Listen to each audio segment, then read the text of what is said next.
Hello guys, দেখতে পাচ্ছ আমরা সকাল সকাল কাজে এসেছিলাম, আমাদের কাজ হচ্ছে না।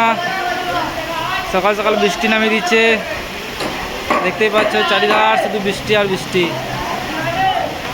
এত বৃষ্টি পড়ছে যে উপরে কাজ করতে পারছি না।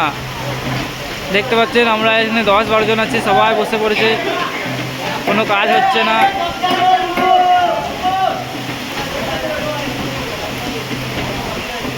প্রচুর জোর বৃষ্টি নামিয়েছে। এই যে আমাদের হেডমাস্টার আমাদের বলছে এখন বন্ধ রাখো। রবীন্দা, কাজ হবে আজকে? রবীন্দা, রিং টানছ? ঠিক আছে, রিং টানো। আর বাকি লোক কি করবে? দেখতে পাচ্ছেন প্রচুর জোর বৃষ্টি হচ্ছে। দেখা যাক বৃষ্টি থামালে আমরা কি করি।